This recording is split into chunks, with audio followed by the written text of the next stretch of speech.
दोस्तों, इस वक्त अगर पूरी दुनिया की नजर किसी देश पर है तो वो है भारत। आज भारत पूरी दुनिया के सबसे ज्यादा चर्चा का विषय बन गया है और इसकी वजह है भारत का तेजी से ग्रोथ करना। भारत एक तरफ जहां अपनी इकोनॉमी को बढ़ाने के लिए हर सेक्टर में सक्सेस हासिल करता जा रहा है, वहीं दूसरी तरफ वो अपनी टेक्नोलॉजी भी बढ़ाता जा रहा है और महारत हासिल करता जा रहा है, जिससे अमेरिका, चीन, जापान जैसे देशों के होश उड़ते जा रहे हैं। इतना ही नहीं, भारत की तकनीक को देखकर दुनिया के सबसे अमीर व्यक्ति और तकनीक की दुनिया के बादशाह माने जाने वाले एलन मस्क भी हैरान रह गए हैं, क्योंकि वो भी भारत को लेकर ये अंदाजा नहीं लगा सकते थे कि एक विकासशील देश भी कुछ ऐसा कर सकता है। दरअसल एनर्जी के सेक्टर में भारत ने ऐसा कुछ कर दिया है जिससे पूरी दुनिया हैरान रह गई है। भारत ने अपनी जमीन को 3 तरफ से समुद्र से घिरे होने का ऐसा फायदा उठाया है कि सभी देश उसकी इस कामयाबी को सलाम कर रहे हैं। इस वीडियो में हम जानेंगे कि भारत ने ऐसी कौन सी तकनीक खोज निकाली है जिससे भविष्य की क्रांति कहा जा रहा है, और इस कामयाबी को हासिल करने के बाद भारत सुपर पावर बन जाएगा। तो आप इन सब को जानने के लिए हमारे साथ वीडियो को अंत तक जरूर देखिए। दोस्तों, आज भारत अंतरिक्ष से लेकर धरती और समुद्र तक अपनी कामयाबी के झंडे गाड़ रहा है, जिससे चीन ड्रैगन के होश उड़ते जा रहे हैं, क्योंकि वो भारत को परेशान करने और उसे पीछे धकेलने के लिए हर तरह के पैंतरे अपनाता है, लेकिन उसके बावजूद भी वो कामयाब नहीं हो पा रहा है। वहीं दूसरी तरफ भारत हाइपरसोनिक मिसाइल और हाइपरसोनिक रॉकेट्स को डेवलप करता जा रहा है, जो चीन की नींद उड़ा रहे हैं।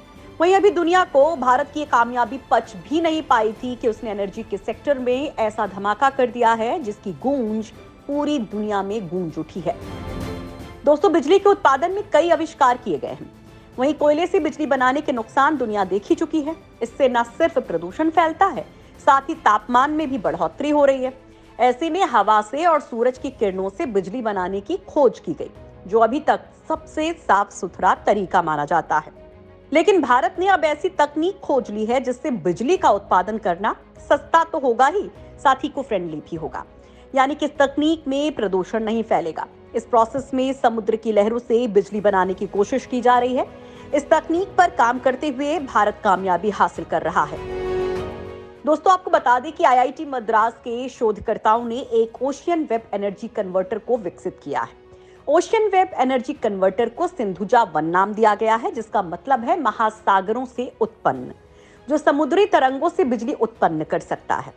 दोस्तों, आपको जानकर खुशी होगी कि इस उपकरण का परीक्षण काफी सफल रहा है। इस उपकरण को तमिलनाडु के तोतीकोरिन तट से लगभग 6 किलोमीटर दूर और 20 मीटर की गहराई में लगाया गया है, जो अगले 3 सालों तक समुद्र की लहरों से 1 मेगावाट बिजली का उत्पादन करेगा। इससे बिना किसी प्रदूषण के बिजली उत्पादित की जा सकेगी।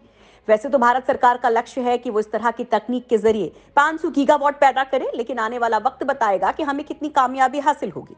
लेकिन यहाँ ये जान लेते हैं कि आखिर ये टेक्नोलॉजी काम कैसे करेगी। दोस्तों, सिंधुजा 1 नाम की इस परियोजना के तहत स्टेब्लिश उपकरण में फ्लोटिंग बॉय, लंबी स्पार और इलेक्ट्रॉनिक मॉड्यूल शामिल हैं।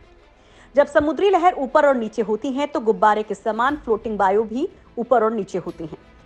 इस इंस्ट्रूमेंट का डिजाइन कुछ इस तरह है कि गुब्बारे जैसा होता है, जिसके सेंटर में एक छेद होता है, जिससे होकर एक लंबी छड़ गुजरती है, जिसे स्पार कहा जाता है।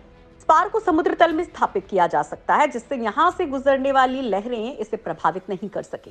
इसके साथ ही आसानी से ऊपर नीचे हो सके। वहीं इसके बीच एक रिलेक्टेड मोशन आसानी से हो सके। इसी रिलेक्टेड मोशन से इलेक्ट्रो जनरेटर आसानी से घूमता है और बिजली का उत्पादन होता है। उपकरण के मौजूदा डिजाइन में स्पार तैरता रहता है और मूरिंग चेन सिस्टम को अपने स्थान पर बनाए रखती है। आपको बता दें कि आईआईटी मद्रास ने ओशन वेब एनर्जी कन्वर्टर का परीक्षण वीरिया परमिता एनर्जी प्राइवेट लिमिटेड और मोतीलाल नेहरू राष्ट्रीय प्रौद्योगिकी संस्थान के सहयोग से किया है। इस उपकरण को ऐसे दूरस्थ तटीय स्थानों को ध्यान में रखकर विकसित किया गया है, जहां बिजली और संचार के विश्वसनीय स्रोतों की आवश्यकता होती है। इस तकनीक के टारगेट स्टेक होल्डर्स में तेल, गैस कंपनियां, रक्षा प्रतिष्ठान और संचार क्षेत्र शामिल हैं। दोस्तों, भारत का इस तरह की तकनीक के लिए जो प्लस पॉइंट है वो ये है कि इसकी समुद्री सीमा लगभग 7,500 किलोमीटर है, जो 54 गीगावाट बिजली उत्पन्न कर सकती है, जो पूरे देश की जरूरत को पूरा कर सकता है। इसके अलावा भारत का लक्ष्य ये भी है कि वो कार्बन के उत्सर्जन को कम कर सके, क्योंकि जिस तरह से प्रदूषण बढ़ता जा रहा है वो आने वाले समय में बहुत बड़े खतरे का संकेत दे रहा है। आज धरती का तापमान लगातार बढ़ता जा रहा है, जलवायु में परिवर्तन हो रहा है, ग्लेशियर पिघल रहे हैं, जिससे समुद्रों का जलस्तर बढ़ रहा है, जिससे समुद्र तट के इलाके डूब रहे हैं। और अगर ऐसा ही जारी रहा तो वो दिन दूर नहीं जब इस धरती से इंसानों का अस्तित्व ही खत्म हो जाएगा। इन्हीं खतरों को ध्यान में रखते हुए कार्बन के उत्सर्जन को खत्म करना होगा और ग्रीन एनर्जी पर ध्यान देना होगा। इस मामले में भारत भी बहुत तेजी से काम कर रहा है और कामयाब भी होता जा रहा है। वो धीरे धीरे सुपर पावर बनने की तरफ बढ़ता जा रहा है। लेकिन भारत की इस ताकत से उसके दुश्मन घबरा रहे हैं। इतना ही नहीं, भारत ने अरब देशों की बढ़ती दादागिरी खत्म करने के लिए और पेट्रोल डीजल की बढ़ती कीमतों को कंट्रोल करने के लिए ग्रीन हाइड्रोजन को डेवलप किया है। भविष्य में ग्रीन हाइड्रोजन की मांग बढ़ेगी। इस ऊर्जा का इस्तेमाल भारी वाहन चलाने के लिए भी किया जाएगा। रेल और उद्योगों में भी इसके उपयोग पर जोर दिया जाएगा। इसलिए रिलायंस और अडानी जैसी बड़ी कंपनियां इस दिशा में तेजी से काम कर रही हैं। वहीं कार्गो जहाज, कार और लंबी दूरी तक चलने वाले ट्रकों के लिए ग्रीन हाइड्रोजन एक अच्छा विकल्प है। दोस्तों, ग्रीन हाइड्रोजन एक तरह की स्वच्छ ऊर्जा है। इसे नवीकरणीय ऊर्जा की मदद से इलेक्ट्रोलिसिस के जरिए बनाया जाता है और इसे बनाने की प्रक्रिया पूरी तरह से कार्बन डाइऑक्साइड के उत्सर्जन से मुक्त होती है। आपको बता दें कि वैसे हाइड्रोजन बनाने के दो तरीके हैं। पहला, पानी में से बिजली को गुजारा जाता है। दूसरा, प्राकृतिक गैस से हाइड्रोजन और कार्बन को तोड़कर बनाया जाता है। इलेक्ट्रोलिसिस में स्वच्छ ऊर्जा इस्तेमाल होती है। उससे बनने वाली हाइड्रोजन ग्रीन कहलाती है। जानकारों का कहना है कि oil refining, fertilizer, cement, steel और भारी उद्योगों को कार्बन मुक्त करने में मदद कर सकती है। दोस्तों, केंद्र सरकार ग्रीन हाइड्रोजन मिशन को लेकर जिस स्तर पर तैयारियां कर रही है, इससे एक बात तो साफ है कि सरकार को तमाम बड़ी कंपनियों को ज्यादा सब्सिडी देनी पड़ेगी, जिसका असर देश की अर्थव्यवस्था पर पड़ेगा।